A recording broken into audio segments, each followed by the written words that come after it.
Good afternoon, everyone. Welcome to today's webinar called Business Analysis is Not Just a Job Title, How to Leverage Your Career Experience to Become a Business Analyst. I'm your host, Deb Oliver, and on behalf of IIBA, we thank you so much for joining us this afternoon. Webinars are just one way to continue to hone your skill set as a BA practitioner, but there are also other ways that you can do this through reference resources such as the Babok Guide or the IIBA online library, which contains hundreds of titles and videos related to business analysis work. You also have network opportunities through your local chapter, and let's not forget the upcoming Building Business Capability Conference in November, where you can gain insights from experts in all areas of business analysis. Please have a look at the IIBA website to access full program details. You know, IIBA is all about uniting a community of professionals to create better business outcomes. And when I think about the sheer number of people that are joining us today, we've actually achieved that this very afternoon. It is truly a true testament to our mission, our core purpose. Now it is my pleasure to introduce our expert presenter today, Laura Brandenburg. Laura is a well-known author with more than a decade experience within the business analysis field. In addition, Laura is truly a recognized leader in the BA community. And with that, please welcome Laura Brandenburg. Well, thank you so much for having me today. I accidentally shared my webinar webcam. There we go. It's always a real treat to be part of IIBA in these awesome webinars that you host for the BA community. So today we're here to talk about business analysis and it not being just a job title, and specifically how many of you on the webinar today can leverage your career experience to become a BA. I receive a lot of questions like I've been a software developer or a customer service professional or project manager. How do I get started as a business analyst? And so I really wanted to take a deep dive into that topic today. Before we jump into that, yeah. Hello? We can't see your screen. Oh. Sorry about that. That's okay. I had accidentally shared the webinar to unmute myself, and I think let's see. How about now? Perfect. All right, thank you. So before we dive in, just a little bit about Bridging the Gap. Bridging the Gap is a leading virtual training provider for business analysts, and we specifically are geared to help people who are starting their business analyst career, mid-career professionals who are starting their business analyst careers. So all of our courses are endorsed by IIBA and also the Project Management Institute as part of the credits that you might need as part of your certification plans. I've also published a book called How to Start a Business Analyst Career, and we have a variety of templates and toolkits available as well. And we do a ton of free resources too, like webinars like this one. There's over 500 articles published on Bridging the Gap, and there's also a free career planning course if you're looking for more information about how to get started inside your BA career. I always like to start my webinars about getting started as a BA by taking a brief look at the Bridging the Gap roadmap, the career roadmap. Essentially, this is a look at how to go from where you are at today to getting into your business analysis career. And I won't talk through all of this today because there's a 30-minute, the career planning course I mentioned is a 43-minute audio that walks you through this in a lot of detail. But I do want to emphasize specifically your transferable skills and how they relate to where you're at on the career roadmap, because that's the piece of this puzzle that we're talking about more today. So if you are on the left side of the roadmap, meaning that you are not employed or maybe not employed even in an office setting, the way that understanding your transferable skills is really going to help you see more opportunities in the job market, and also seeing the BA role as not just a job title will help open up opportunities that you might not think of as BA opportunities that will really help move your career forward. If you are on the right side of the roadmap, which means you are employed in an office setting and you probably don't have the business analyst job title, although you might, understanding what we're talking about today is going to help you with this virtuous cycle here of doing more business analysis tasks. It's also going to help you understand the internal options and the roles that might be available to you in your organization to do more business analysis, even if those roles also do not have the business analyst job title. So that's how what we're talking about today fits within this career roadmap. So what are we going to talk about today specifically? First, we're going to talk about what business analysis is and take a look at the different kinds of job roles within business analysis, just to all be grounded about where we're headed in terms of becoming a BA. We're going to take a look at the key business analysis skills, because it's very difficult to understand what career experience you might leverage as a business analyst if you don't understand what those important skills are for a new business analyst. And then finally, we're going to take a look at 6 specific job profiles and what types of transferable skills each person within that job profile might have. And this is going to be specific to different profiles, but I encourage you to listen in on all of them, because often, you know, one skill that I might talk about for a software developer might resonate with you even if you've never thought about doing software development. So that can really help open up some specific ideas of what skills are transferable based on the career experience that you bring to the profession. And then afterward, I just wanted to note, we will have time at the end for Q&A, but whenever we host a webinar like this, we always receive more questions that can be answered during the time that we have. So I'm going to be making myself available on social media after the webinar. You can post your questions on Twitter using that hashtag BTGBA, and I will be following that hashtag and replying to anything there. I'll also be inside the Bridging the Gap LinkedIn group, and there should be a link there and also possibly in the chat box. And then later today or tomorrow, we're going to be starting a thread on the IIBA LinkedIn group as well and continuing the conversation there. So I really look forward to connecting with you and helping you work through what we worked through today and answering your questions in the webinar, as well as following up via social media. Okay, so let's jump into what is business analysis, and because before we can understand career paths and how you might leverage your career experience into a BA role, we really need to understand what business analysis is. This definition is straight from the Business Analysis Body of Knowledge, the version 3, and it's our touchstone for business analysis. Okay, so I'm just going to read through this. Business analysis is the practice of enabling change in an enterprise by defining needs and recommending solutions that deliver value to stakeholders. Okay, so business analysis is an extremely broad profession, and this definition encompasses all kinds of activities, all kinds of different projects, but really that key phrase there is enabling change. So how are you creating change in your organization? Sometimes that's by changing the software, sometimes that's by changing the process, sometimes that's by doing big strategic work and creating change that way. So there's a lot of different kinds of change work that is encompassed in this definition. And so almost anywhere in an organization where you find change happening, which is just about all of our organizations, right, there is some business analysis, even if you may not see somebody with that business analyst job title working on the change. There's somebody in that change that's doing business analysis.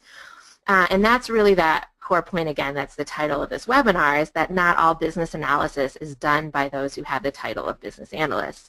And on that career roadmap, that's why it's so important to look around your organization and see who's working in this change environment and who's making sure people understand the change and recommending solutions for the change and doing the elicitation around the needs around that change and collaborating with stakeholders. That's where you'll find the seeds of opportunity to do more business analysis in your organization as well.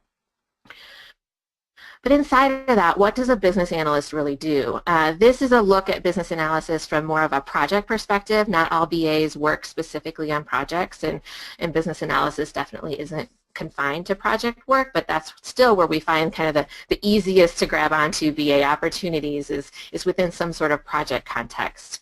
So at the beginning of a project, the BA is going to be eliciting information. You'll hear people talk about, oh, I feel like I was drinking from a fire hose of stakeholders, right? Stakeholders telling me things about what they want and need and want the system to do or want the change to be or the problems that they have today. And that is called elicitation or discovery, and that's where we really start by just asking questions, understanding why, and really getting clarity on the problem to be solved. That's our first task as a BA. What problem are we solving by this project or this initiative? What problem will this change solve? And as we get alignment on that through our multiple stakeholder groups, we start to nail down the scope of what the solution looks like. And at that point, solution does not have to be a technology solution. It could also be a process change or some sort of an organizational update. But often a lot of changes that we see BAs working on do include some aspect of a software solution as well. But we put some scope around that. What are the key features that are going to be part of the solution? What are the key processes that are going to be updated? And that's our touchstone for the project, to know what are we tracking to, what is the end result of this specific initiative. And from there we dive more deeply into the requirements. So this is where we might get to what does this specific piece on a specific screen look like, or a field that we're adding to a database and to a user interface, or the way that a specific workflow needs to change, and the different steps that a business user might need to take to make sure that the workflow is implemented successfully. And again, that's just like another level of detail to fill in the gaps between understanding the scope and really making sure that the change comes to fruition. And that's where we think of the requirements work that a BA does. There's a lot of analysis and documentation and modeling that goes into that work. And all throughout this, we're communicating about the requirements. So we're gathering, again, continuing to elicit information from stakeholders about what they want and need and how that solution is going to fit with them. And we're also communicating out to people who might be responsible for implementing the solution, which includes our technical developers and testers and technical writers and corporate trainers and any other stakeholders that are in part of implementing that solution for our organizations. So that's the high-level view of like what a business analyst is and what they do. What we see in the job market today, though, is that there's a ton of different types of job roles. And so it's not like there's one role that makes up business analysis. And this can be really confusing when you're first starting, because you're like, well, this seems like it's a business analyst job, but maybe it doesn't have the title, and I'm doing all these other things too, or it's very specific in a certain way. These three categories of job roles are not something I made up. They are straight from IIBA's competency model. And if you don't have a copy of that, I'd highly suggest downloading it. It's one of the member resources that you receive as part of becoming a member of IIBA. And they help us look at the job market, which can seem so chaotic and fragmented, and make sense of it. So the first category are what's considered hybrid job roles. And this is when you're doing business analysis and you're doing something else. So that something else might be quality assurance. That's a very common combination where I both write the requirements and then test the solution against those requirements. Another very common combination is the project manager and the business analyst. Often those people are project managers. They don't even think of themselves as business analysts yet, but they're really doing both of those roles in their work. And so you might see that under a project management role, but kind of see a lot of the core BA responsibilities that we talked about. Another very common combination is somebody who's a software developer or technical lead and a business analyst. So there's some sort of IT responsibilities along with BA. And you can really continue to extend this into multiple different types of job roles and kind of put these combinations together. There's also situations where you see people wearing 3 or 4 of these hats. And that's a lot of responsibility to hold on to, but it's not uncommon in the job market today, especially in smaller and less formal organizations. And you would still be considered to be part of the BA profession, even though the BA work is only part of your role. So that's hybrid. Next, let's talk about specialists. And these are roles that do business analysis and probably focus more on business analysis, but have some sort of a special way of doing it. And so that specialty could be a methodology, it could be a domain, it could be a specific tool. So methodology, Agile is a really common way and best practice way. It's becoming a very big best practice in the software development arena of how we go about managing software development the software development lifecycle. And there's a specific way that we handle requirements and handle our collaboration aspects of the requirements if we're a BA in the Agile environment. And so experience in Agile can be really relevant to an Agile BA role. Same thing with Six Sigma. Again, Six Sigma is not to do with software specifically, but more of a way of improving your processes. And there's a specific methodology around how to improve and continue to iterate and evolve your processes within Six Sigma. So you might see BAs who are specialists and have their Six Sigma black belt. You may see roles that are looking for BAs that have that kind of experience.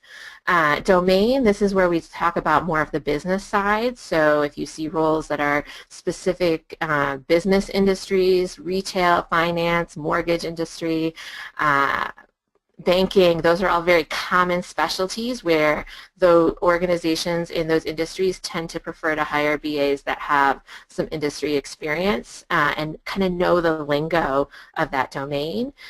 Tools is more of a technology focus, so it could be your accounting system, it could be your enterprise resource management system, a tool like SAP or Salesforce.com, and by knowing how that tool works, and if an organization has already decided to leverage that tool or migrate to that tool, you can help be very specific in how you elicit the requirements and are able to leverage the capabilities of that tool. And so it's another specialization we see. And that list goes on and on and on. We could talk about a lot of those different specialties, but you'll see that pop up when you see job descriptions that have these requirements that seem like they're coming out of left field from what you've understood about business analysis, and that's usually because there's some sort of a specialist role. And the final category is what we all think of as business analysis, that generalist BA who can work on any kind of project, any kind of methodology, step in and use their core BA skills to be successful. And we do see some of these roles where an organization will value these generalist skills more heavily than, say, the hybrid skills or the specialist skills, but they are still the rarity in our job market today. I feel like I've been talking through these for, I don't know, the last 5 years now as I've done webinars for IIBA and elsewhere, and we keep hoping that this is going to become a bigger set of the BA role, but we're just seeing so much diversity in the profession that I think the generalist roles in some local areas are taking more prominence, but as business analysis gains more awareness worldwide and becomes a more exciting and more people are gravitating to the profession, we're still seeing a lot of hybrid and specialist roles pop up as well. So just quickly, I'm not going to talk through this slide. It might be a little difficult to read, but this is, again, straight from the IIBA website. There's a link down at the bottom that you can go to review this list. And I just want to bring this up because all of these are different job titles that fit within those three categories that we just talked about and are job titles that would be considered within the business analysis profession. So there must be like 20 or 30 job titles here, and I'm sure that there's more. We could all come up with ones that aren't on this list yet.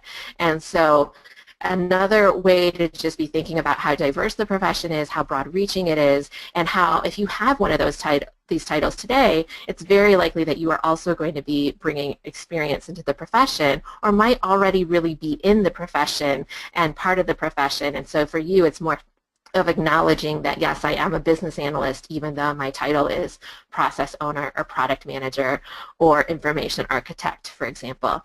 Saying, yes, I'm a business analyst and I'm going to choose to adopt some of the practices of the profession and use this as part of my professional development plan. Okay. So with that, let's talk about the core skills that are critical for a business analyst. And this is a general breakdown of the skills that I see to be most important for people who are new to the profession. So what are those skills that you need to get into the profession and to successfully kind of start your career, right? So core skills, these are skills that you can develop in just about any kind of job role, right? So, and they're critical to the success of a business analyst.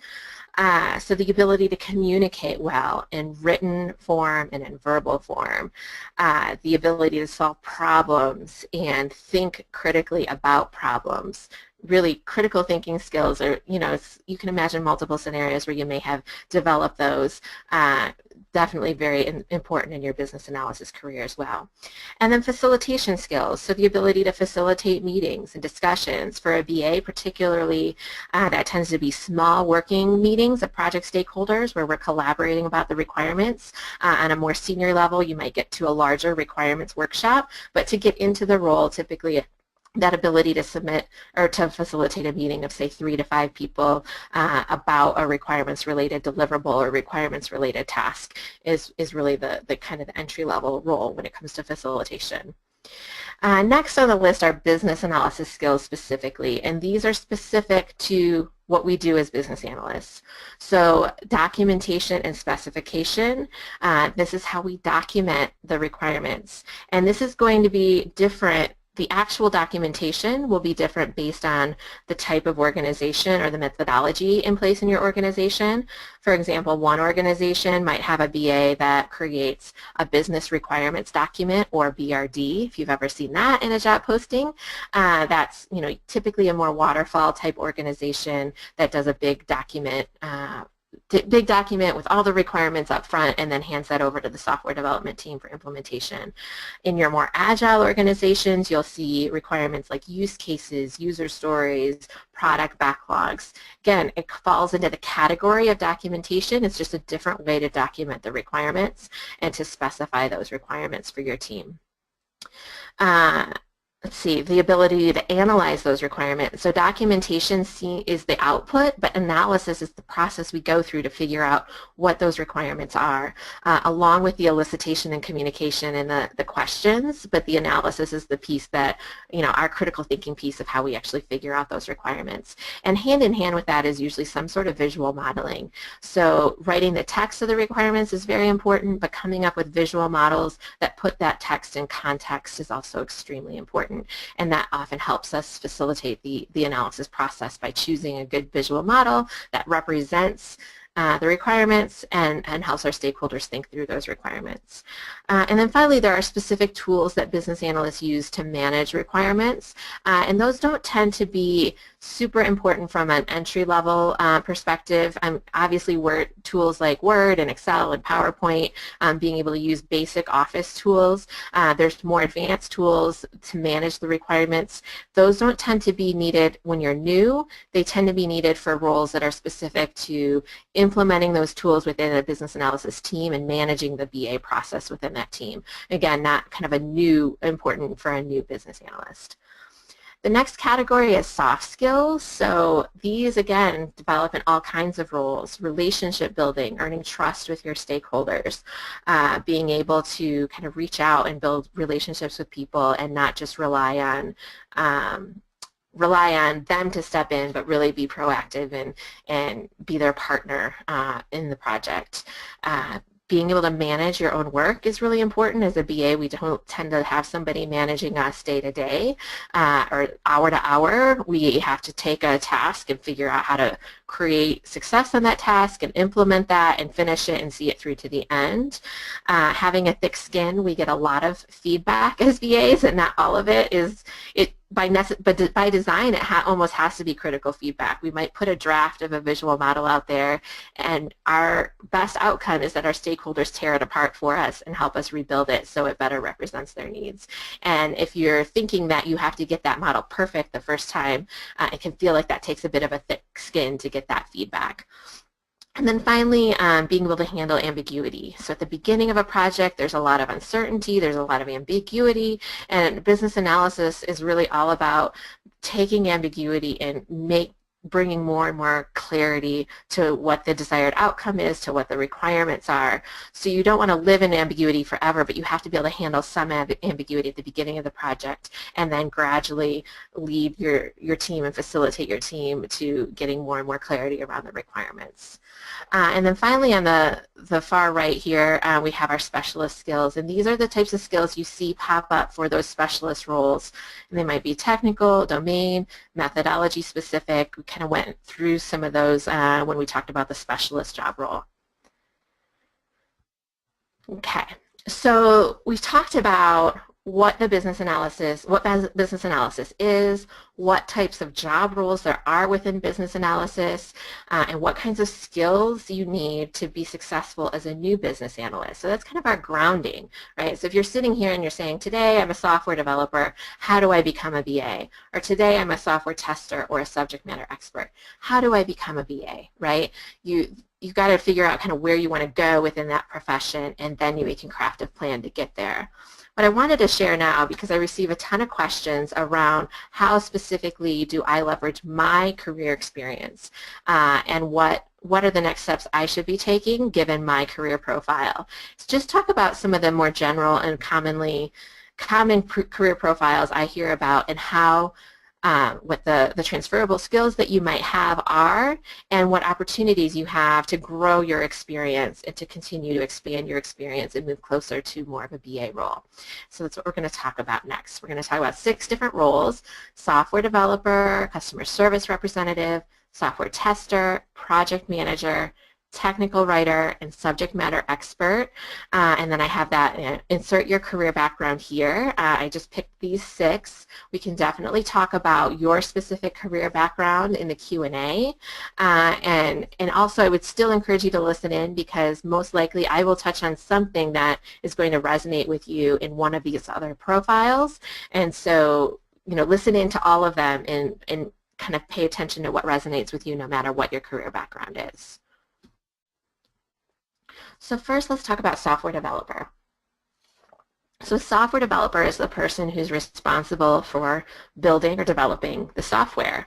Often that involves coding, technical design, lots of different technical skills, and so you've got that technical background as a software developer that really suits you well to be working as a BA on a more IT-focused project. And those are some of the transferable skills that you have, right? You've worked on projects. You see how projects go from beginning to end, and that general exposure of how projects work, specifically software projects, can be really beneficial. As well as understanding the possibilities of technology, right? You know what technology can do because you built the technology that can do those things. And so you can help stakeholders envision solutions that they may not even be thinking about, because you do understand what technology can do for them.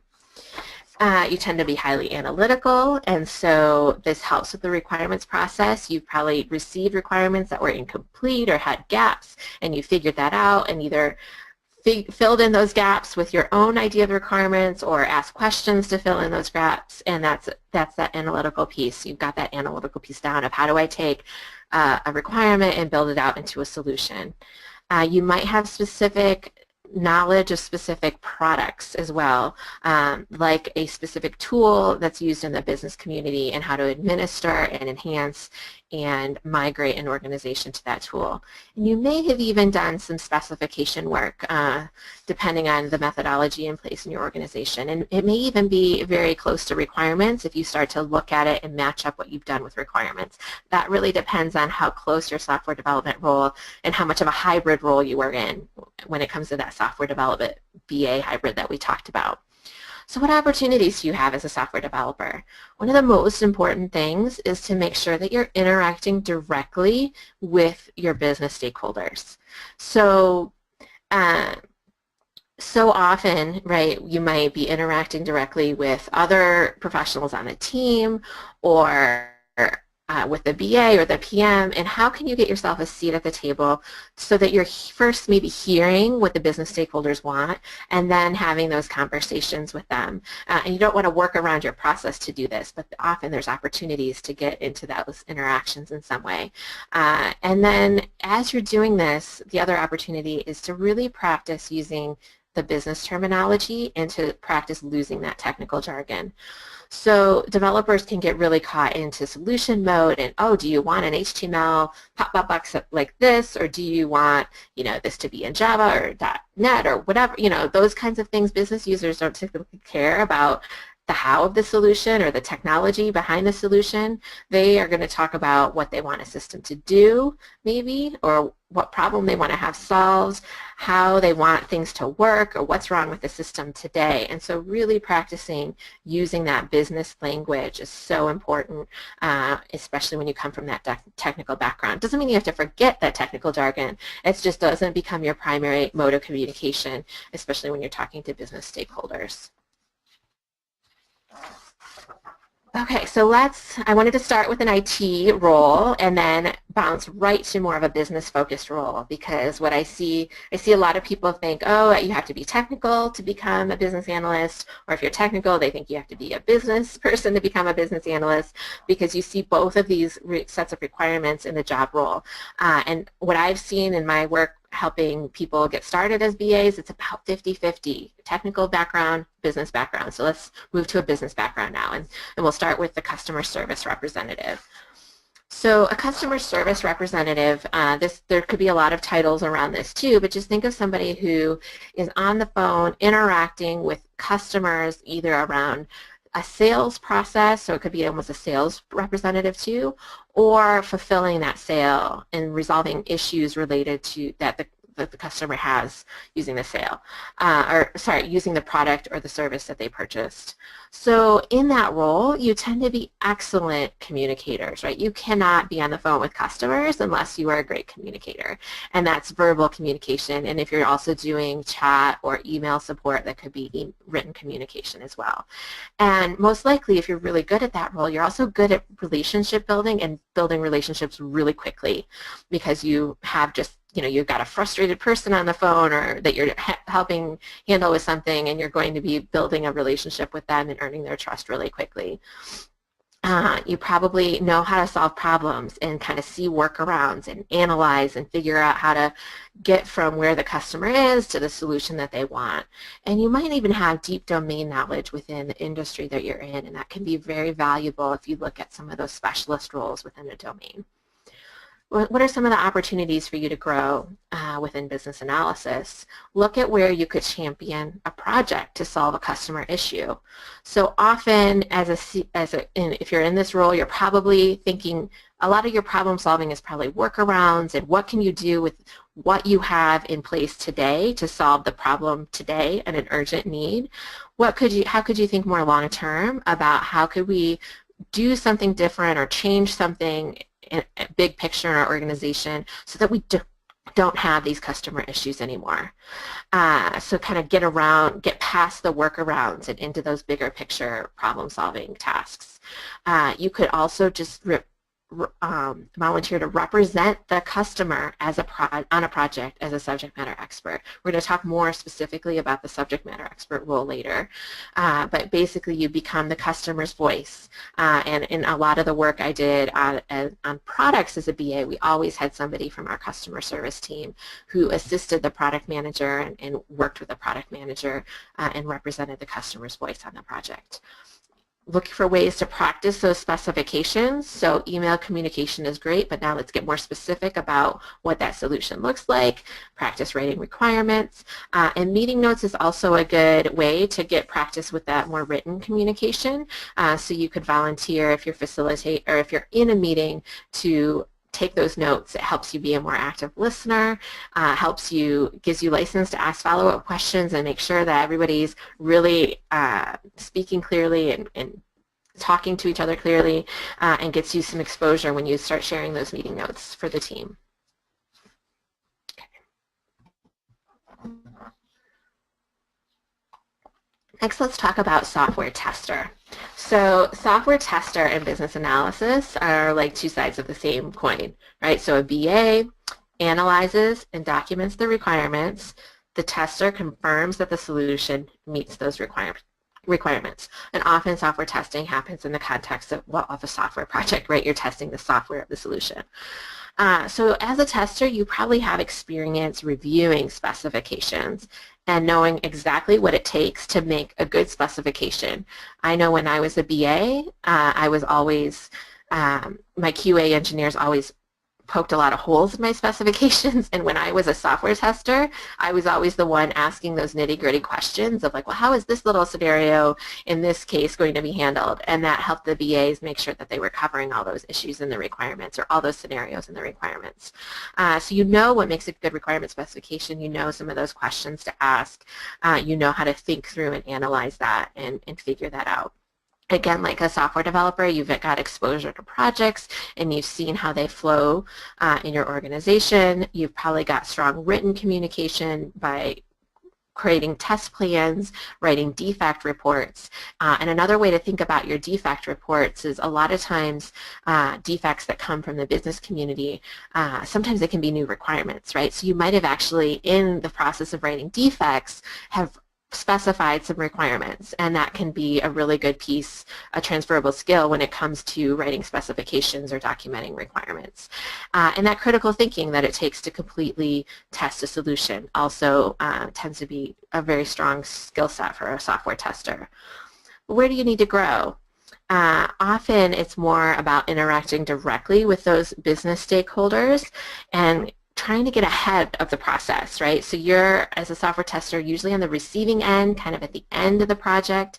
Where are there opportunities for you to sit in on requirements meetings or interact with business subject matter experts, maybe getting involved more in user acceptance testing, so you're facilitating testing with those business stakeholders, getting a feel for not just how the software works, but also the process, the business process. So really like looking for any opportunity to interact with business subject matter experts. Tackle solutions to handle those big defects. So if a big kind of juicy issue comes up at the end of the project and the BA is, you know, often BAs are assigned to the next project and it's hard for them to, you know, come back to this project and tackle that, maybe that's an opportunity for you to step up and take a BA mindset to that bigger solution to help the team work through it in a timely manner. And also, like software developers, practice losing that tech jargon as well. It's very, you can be such a partner with a software developer as a software tester that you can start thinking in more black or white box kind of techie terms and making sure that you're lifting yourself up and thinking in those business terms, business process, how is a user going to use this piece of software, and kind of keeping that mode of communication intact. Okay, next let's talk about project manager. So this is, you know, this is so interesting because I mentioned how there's so many hybrid roles out there where the project manager is the business analyst, whether or not they realize that.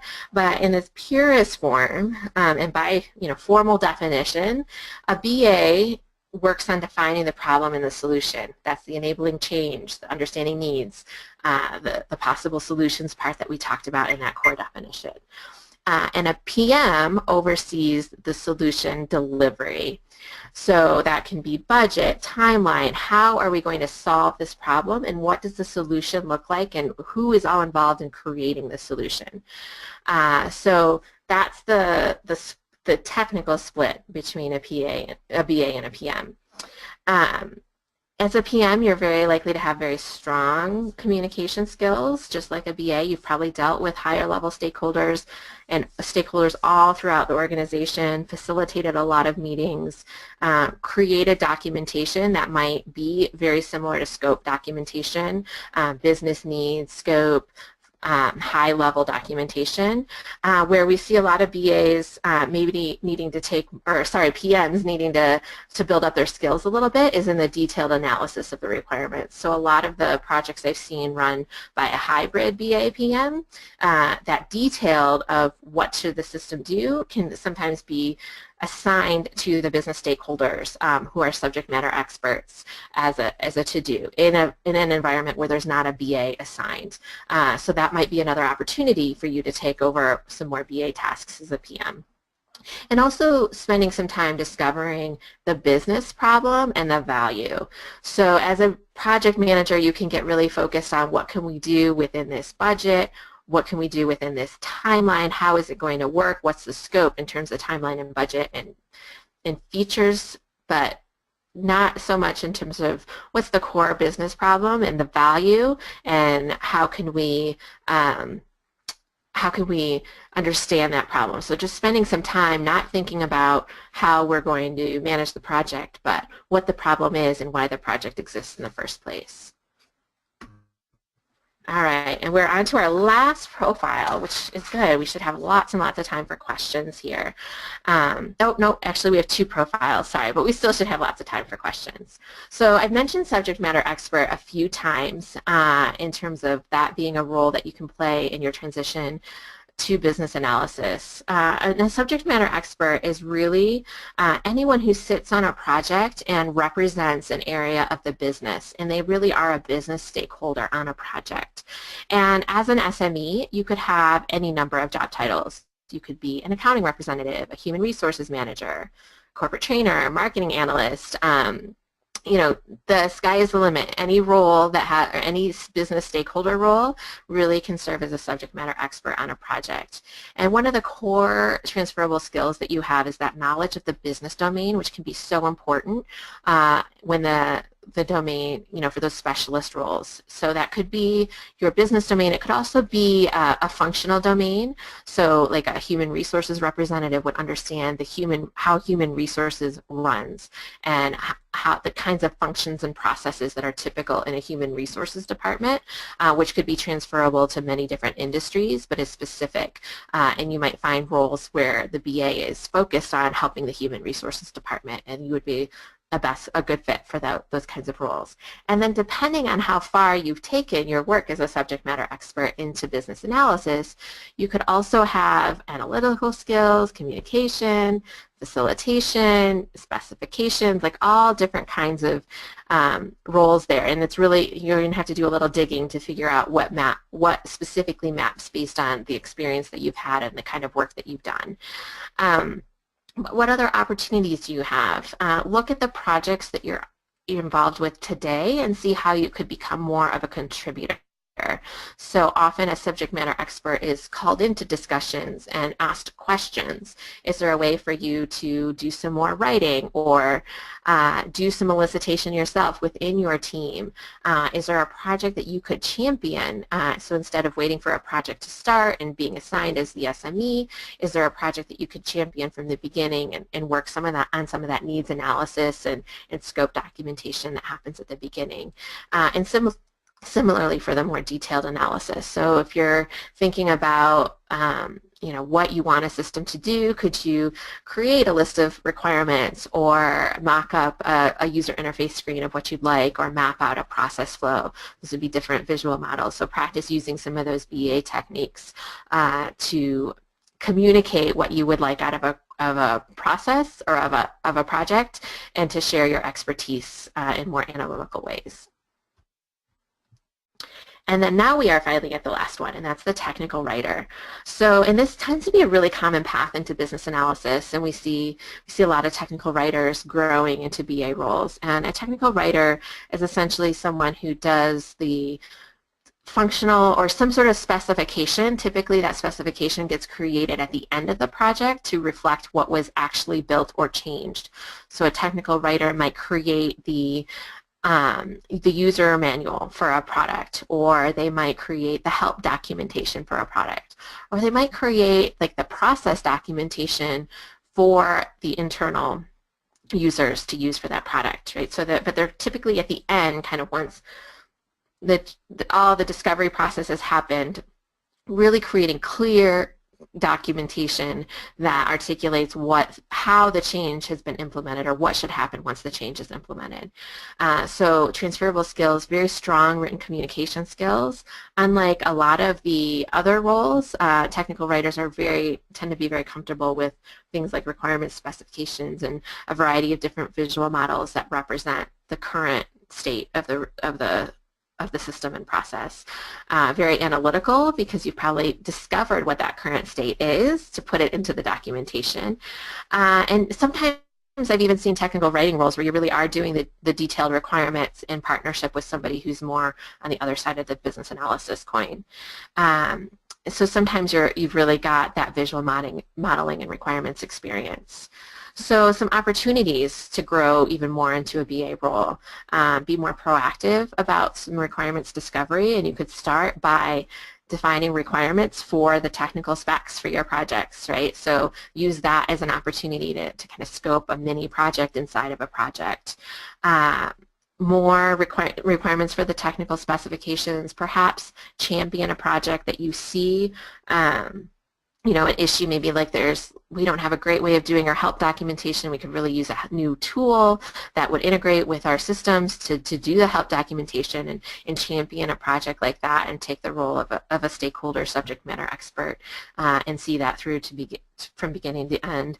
And also be thinking about what meetings could you help facilitate and becoming more collaborative in your process. So could you facilitate a review of the technical specs or the help files, maybe with internal stakeholders in your organization, or maybe you do like a usability study with actual customers of that documentation and get their input and feedback on it so that you can use that to improve your documentation skills. Whatever you can do to get more interactive and facilitative about the work that you're doing, even within technical writing, or it could be without as well. Because eventually you want to get ahead of the process, right? You want to go from being the recipient of what the solution is and documenting it to discovering what that solution is and creating requirements to specify what that solution will be. Okay, so we've covered a lot of career paths. And, you know, I know that if you're listening in today and you're like, oh, this business analysis thing, it sounds like the path that I want to be on, that you have some sort of transferable skills, because you wouldn't be able to say that unless you knew that unless you had some experience to draw from, something that resonates. So you're starting from somewhere and you have some of those skills, and kind of go back to that checklist of skills that I gave you at the beginning. Think about, download the IABA competency model. It's another more detailed checklist to use, and be thinking about, I really think, you know, everybody on this call today who really wants to be a BA has some sort of transferable skills to draw from. And this is not, again, an exhaustive list. In fact, I have an article on Bridging the Gap that has 13 jobs that can lead to a BA job. And if you're interested in that, feel free to email me. I'll have my email address up at the end, or reach out to me on social media and I'll share it. But even that 13 is not comprehensive. It's just an expansion and an extension of what we talked about here today. But we talked about a lot of information. So again, we talked about the BA role, the different types of roles that there are within business analysis, the key skills, and some patterns for you to help come up with your transferable skills. So what's your takeaway from today? What would I encourage you to do as a next step? Because it's really up to you to take an honest assessment of where you're at against your business analysis career goals and start assessing those competencies you have, right? So where are the places that you have transferable skills, and what are the gaps? Where are the areas where you need to practice and really fill in those gaps with learning? And then you're really empowered to select a book or a training program or some sort of tool that's going to help you learn what a BA does to fill in that gap. And most importantly, and I have it underlined here, is applying what you learned. So if you go back to that career roadmap that we had and you look at that virtuous cycle I talked about, where you apply what you learned, that kicks off that cycle of one BA opportunity leading to another BA opportunity. So when you're learning something new, say a new visual model or a new way of documenting requirements, and you're applying that at work and sharing that with people, you'll start to create more opportunities for yourself, and that can tend to spiral and lead you more quickly into a business analysis position. And so all of our training programs at Bridging the Gap really provide time for that application, because I really feel it's so important. And then you have a connection with an instructor while you do that, so that you can ask questions and get feedback on your work, and not be kind of in a vacuum of like, I learned all of this, but now how do I apply it? And so be looking for ways to bring in that kind of iterative feedback and application into your professional development plan. And just to reiterate, like my final reminder, because I think it's so important, like business analysis is not just a job title, right? It's a way of doing work within organizations. It's enabling change. You're going to find business analysis all across your organization when you start to look for it. It actually becomes really difficult not to see people as business analysts, and very common in being like going up to people like, do you know you're really a business analyst and you're doing a lot of business analysis type of work. And that's the switch. If you leave with one thing today that I'd like to encourage you to do is to start just seeing business analysis everywhere and not just in a job title or in a specific role within your organization. All right, with that, I have some links here to connect with me, and I know we probably have a lot of questions, and I'd love to get through as many as we can, Deborah. That sounds great. Thank you very much, Laura. And just to reiterate what Laura said at the very beginning, Laura has kindly offered to make herself available after this webinar. And if you go into the chat box, you'll see that I've provided the naming convention for Bridging the Gap, the LinkedIn group that you can post some questions, as well as the Twitter account, so that you can post those questions directly to Laura. But we do have some questions here within our own question box. And I'd like to ask you, if you may, Laura, can you go back to the technical writer profile? Sure. We actually have a number of questions on that one. Interesting. Yeah. There we are. Okay. There is one thing that is mentioned in terms of opportunities: champion a project. Can you talk a little bit about what's expected there? Sure. So a champion, you can look at that at a lot of different levels. So often the champion of a project ends up being a sponsor. We think of that as the sponsor, right? So the person who might be at a higher level in the organization that has budget authority that can kick off projects and be the sponsor. But as a champion, you don't have to be at that level to champion or kickstart a project. You're probably going to need to find a sponsor, right? But a champion is going to be somebody who understands that problem that's going to be solved, has a vision for a better solution that's a long-term solution, not just the workaround that we're going to do today to get through this, but here's how, if we solve this problem in a long-term proactive way, it would realize a huge benefit and solve a big need in our organization. So you're essentially creating a vision for the first part of the project, that problem solving and the needs analysis that a BA does at the beginning. And then you're looking at, in your organization, how do new projects get started, right? So is there a way for you to do this informally and create a little project team and get something done kind of outside of the normal scheme of how work flows in your organization? I've definitely done that and kind of been the champion of rogue projects that just kind of fly under the radar. Or is it something that you need to reach out, get resources for, flow through your normal development process or your normal project process? So that's where it takes awareness of how things get done in your organization to really be a champion through it. And then if you're following a project process, then you become a SME or a SME essentially on that project, or perhaps even fulfill other roles on that project as well, depending on who gets assigned to the project and what gaps you need to fill. Great question. Great. Yeah, and great answer. Thank you. So we talk about people that already have a role and then they're transitioning into a business analysis practitioner role. Can we look at a fresh graduate? So what are the things should a newly graduate, what kinds of things should they be thinking about in terms of how to set themselves up for success in starting a business analysis career? Right. I think as a fresh graduate, you really want to be looking at what opportunities do you have while you're in school to get employed in an office setting through internships, perhaps volunteering, perhaps part-time work you do in the summer, or part-time work you do while you're employed or while you're in school, pardon me, so that you're getting that exposure to the office setting. So when you leave school, you already have some experience that you can draw from in terms of leveraging that right into a business analysis role. And the other path for fresh college graduates is to look around in your local area or the local area you desire to be in and see what organizations are specifically hiring entry-level business analysts. It tends not to be the majority of organizations, but there tend to be some, a couple in every local area, and targeting those roles specifically in your job search, because they're going to be the ones who are open to hiring people who haven't been exposed to the office setting type work yet, and the kinds of things we were talking about in the webinar today. Great. So we talked a little bit about the IT experience and the technical experience that can be applied to more of a technical BA.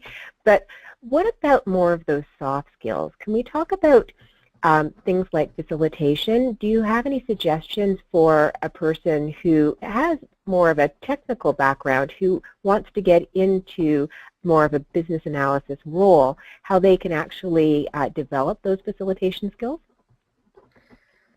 Yeah, I think in that case, practice makes perfect, right? So starting one-on-one. So how do you have conversations today, whether it's with your BA or your PM, and thinking of those in a meeting context. So do some learning about what it takes to plan and run an effective meeting, and then apply that to any sort of conversation you have. It could be your manager, it could be somebody else on your project team, and start practicing those tools, and then opening yourself up to being invited to meetings and offering to take notes of those meetings is a good first step, and then eventually facilitating those smaller working meetings that we were talking about. You could also do that in the context of your own team, right? So it doesn't have to be a business-focused meeting to start with. You could facilitate a meeting with the other software developers on your team to talk about how you're going to improve a process within your software development organization, or how you're going to implement a new tool, or what kind of coding standards you're going to use. So look really broadly just for that opportunity to lead and facilitate, and not confine it to being like the perfect BA experience to get started. Great. I have this question, and I really like this question. So if you're looking at transitioning from another role, professional role, into a BA practitioner role, where do you recommend a person aim? Should they be looking at entry-level business analysis roles, or should they be looking at something a bit higher, especially if they may be mid-career in their previous role? Oh, that's a great question. I know, I like that. Most often what we see mid-career professionals transitioning into is not the entry-level roles, because those are designed for recent college graduates. They have salary levels that recent college graduates want, or are open to, and are not typically, if you have 5 to 10 years of career experience, it's not going to be a great fit for you. And so most often we see people migrating into roles that are like mid-level roles, 3 to 5 years of experience as a BA. I have seen people who have migrated or transitioned directly into senior business analyst roles because they've realized how much they've done of this in their career background and are really able to position themselves as a senior business analyst. Other times that happens is if you have a really strong area of expertise and you find a perfect fit specialist role. A lot of times that expertise is really valued and can help you move right into a senior level role as well. So definitely do not confine yourself to those entry level positions. There's only so few of those opportunities, and I think there's one of our archive webinars about the debunking the top myths. We talk specifically about that in a lot more detail. Excellent. I just want to remind everyone that you will be available for questions at your LinkedIn group, as well as Twitter, because there are a number of people that have very specific questions that they want to ask of you. So that's a great opportunity for them to follow up. But I think that we have time for one more question. So we talked about the different roles. Can we talk a little bit about industries? What are the kinds of industries do you think would be amenable to using transferable skills for a business analyst role or a business analysis professional role? Yeah, that's a great question, because I always think of the industries where we see the specialists so often And is that the question, Deborah? So what industries can I leverage my specialization, or if I don't have a specialization, what industries are open to me? So really it's, I want to use my transferable skills. So when I look at the different industries, what are those industries that would really be open to looking at a person with transferable skills? So whether it be banking, whether it be insurance, something like that, just to give people a sense of some of the areas that they can look at. Yeah, and it's almost like you're looking for a gap there. So what happens when I'm looking at job postings is you'll see a line item for a specific industry in those skills, in that posting, and then there's this like other category where you don't, and it's always just been a vacuum to me, so I don't have this like list top of mind that I could recommend, but kind of avoiding things like finance and mortgage and real estate and banking, because those tend to want specialists. Again, there's always exceptions to every rule, and looking for the jobs that don't have those requirements in them. And so you're not necessarily going to have to target a specific industry if you want to be flexible in that. And you're really not targeting a specific industry, you're targeting kind of anything but those industries that prefer specialists. Excellent, thank you. Yeah. It's 2 o'clock. So we are finished with the time that we have allotted for Q&A during the webinar. But again, please do contact Laura and pose your questions with Laura in the 2 areas that she has indicated. Within the chat box, the hyperlink is not activated for Bridging the Gap LinkedIn group or for the Twitter account. It's just a default within the chat box, but you can simply Google each of those different avenues and be able to access the question posting that Laura will begin. Okay, is there anything that you want to add about that, Laura? No, the links on the slide I think should also be active, so if you're able to click on those, feel free to do so. Yeah. And you can also, if you go to Bridging the Gap, they're in the footer too. So if you have trouble finding them at all, just go ahead and go to Bridging the Gap and look at the footer. Oh, excellent. That sounds great. Well, thank you very much. And with that, we will say good afternoon, and please join us again. We will have Laura back actually early 2017 to help us again with our business analysis career and providing great insight on what we need to be able to think about to move forward. So thank you very much, Laura, and thank you to everyone that was able to join us this afternoon. Yeah, thank you, everyone, and thank you, Deborah. Okay, bye for now.